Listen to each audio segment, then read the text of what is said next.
नमस्कार साथियों, मैं विपिन फिर से आपके अपने YouTube platform let's start by Vipin sir पर अगेन स्वागत करते हैं। और खबरों को इस सिलसिले में श्रीलंका से एक और बहुत ही दुखद कह सकते हैं या हृदय व्यथित करने वाली ऐसी जो घटनाएं या समाचार होते हैं निकल के आते हैं। ईश्वर न करे किसी के साथ ऐसी घटनाएं कभी घटित हों। थोड़ा यहाँ का मैटर समझ लेते हैं पहले कि प्रॉब्लम क्या है। प्रॉब्लम यहाँ पर यह है कि प्रेजेंट टाइम में इतनी श्रीलंका में महंगाई है कि वहां पर चीजों को सरवाइव करना बहुत ही मुश्किल है। अगर डेली यूज में कुछ चीजें जो होती हैं और वो देखी जाए तो उसमें अगर कुछ भाव मैंने निकाले हैं, जैसे शक्कर है 290 रुपया किलो, एलपीजी यानी कि सिलेंडर जो है 4119 रुपया एक सिलेंडर, चावल 500 रुपया किलो, पेट्रोल 254 रुपया पर लीटर, डीजल 176 रुपए पर लीटर, दूध की बात करें 2000 रुपया पर लीटर। और अगर उसके पास अन्य सामान को इंपोर्ट करने की कैपेसिटी देखी जाए तो लगभग 14 दिन तक सामान बचा हुआ है। अब समस्या ये है कि यहां पर इतनी समस्याएं क्यों हैं।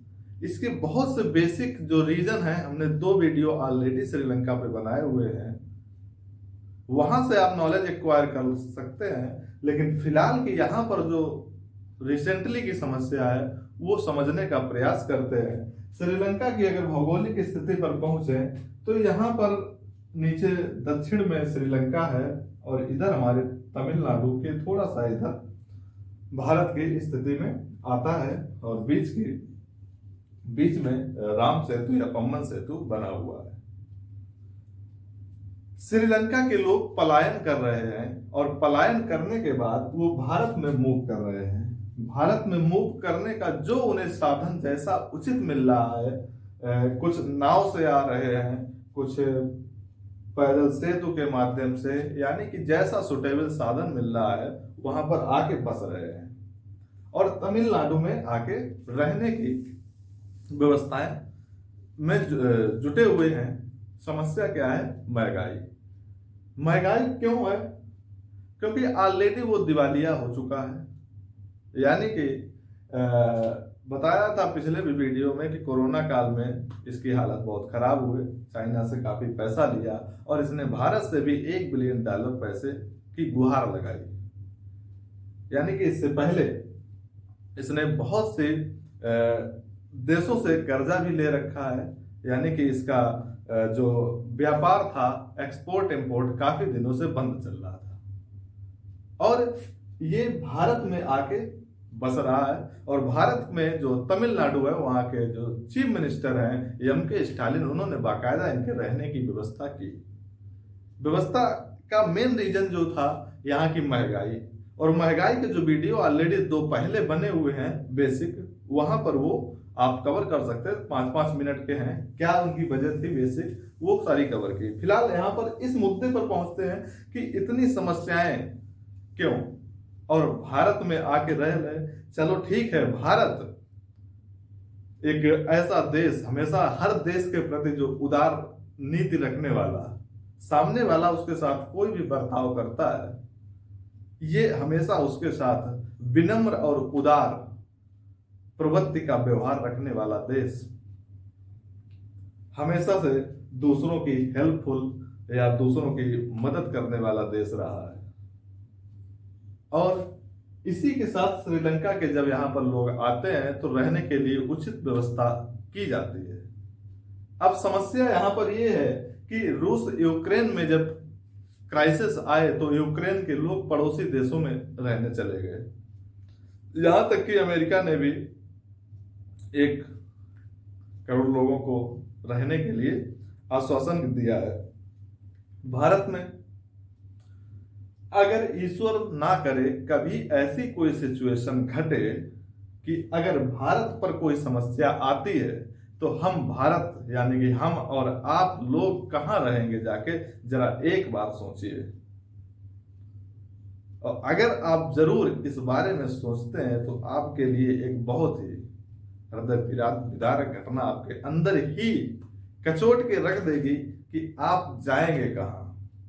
भौगोलिक स्थिति में बात करें भारत, इधर आपका पाकिस्तान आ जाएगा, आप पाकिस्तान में भाग नहीं सकते, ऑलरेडी दुश्मन है आपके लिए, और पहुंच के भी गए तो वहां रहने से बेटर अपनी जिंदगी के लिए मौत की भीख मांगेंगे, और इससे अच्छा यही कहेंगे कि हम भारत में रह के ही मर जाएं या दफन हो जाएं, इस देश में रहने को ना जाएं।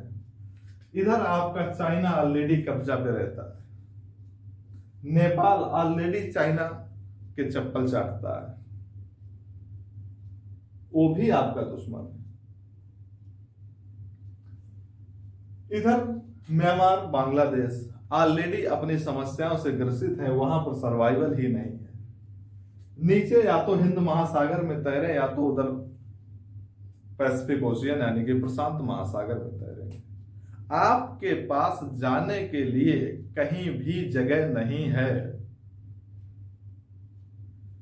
सल्यूशन क्या है इसका? आप किस तरह से अपने आप को डिफेंस कर सकते हैं? अगर इसके डिफेंस की हम बात करें तो हर व्यक्ति जो भारत देश में रहता है, 140 करोड़ युवा और युवतियां हैं कह सकते हैं टोटल मिला के, उसमें से ज्यादातर 60 से 70% युवा वर्ग है। वो अपनी चीजों को इस तरह से सक्षम बना सकें, अपने देश को इस तरह से सक्षम बनाए कि आने वाले समय में कभी हमें कहीं जाने की जरूरत ना पड़े और हम अपनी चीजों को खुद ही डिफेंस कर सके। डिफेंस होगा कैसे? अपनी चीजों को जब हम सकारात्मक रूप से करेंगे तो आपके द्वारा किया गया एक एक कार्य भारत के लिए ही उचित होगा। दूसरी चीज, इसका एक सपोर्ट हम इस तरह से भी करते हैं कि हम अपने देश में ऐसी सरकारों को सपोर्ट करें, ऐसे लोगों को सपोर्ट करें जो वास्तविक भारत का एक निर्माण चाहते हैं, एक भारत को अच्छी कंडीशन में देखना चाहते हैं, अन्य देशों के बराबर या पैरेलल रखकर गौरवान्वित महसूस करा सके। तब तो आप अपने आप को बचा सकते हैं, अन्यथा कल होने वाली जो घटना होगी आपके लिए जगह मिलना मुश्किल है। और हम आप सब की ये जिम्मेदारी बनती है कि हम खुद जितना हो सके अपने आप को सक्षम बनाएं, सशक्त बनाएं, और अपने यहां होने वाली सरकारें, ऐसी सरकारें चुने जो देश का निर्माण कर सके, ऐसा निर्माण जिसके आगे बड़ी बड़ी शक्तियां चूर चूर हो जाएं, उन शक्तियों से जो विश्व शक्ति बने घूम रहे हैं उनसे कंधे से कंधा मिला सके। और फिलहाल प्रेजेंट टाइम की अगर हम बात करें तो भारत की बढ़ती हुई जो उभरती हुई एक विश्व में शक्ति है, वास्तविक काबिल तारीफ है अगर आपको जरा भी उसके बारे में जानकारी है तो। नहीं तो अगर इस समय नेशनल इंटरनेशनल खबरों में जब हम भारत की स्थिति को पढ़ते हैं और यूनाइटेड नेशन में जब भारत के भाषण को सुनते हैं तो अंदर से बड़ा मजा आ जाता है, एक बार अच्छा लगता है कि क्या पोजीशन, क्या गजब का स्टैंड है भारत देश का। ईश्वर करे कि भारत की ऐसी ही अखंड शक्ति हमेशा के लिए बनी रहे और आप सबका सपोर्ट ऐसा ही चीजों के लिए बना रहे ताकि जो अन्य देशों के साथ समस्या हो रही है हमारे देश के साथ कभी ना हो।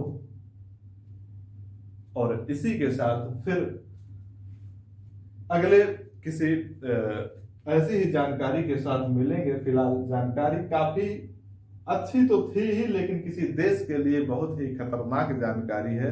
देख के और सुन के चीजें आत्मा को कचोट देती हैं। फिलहाल कर क्या सकते हैं, समस्याएं हैं। हम लोग भारत वैसे भी बुद्धम शरणम गच्छामि वाला देश रहा है।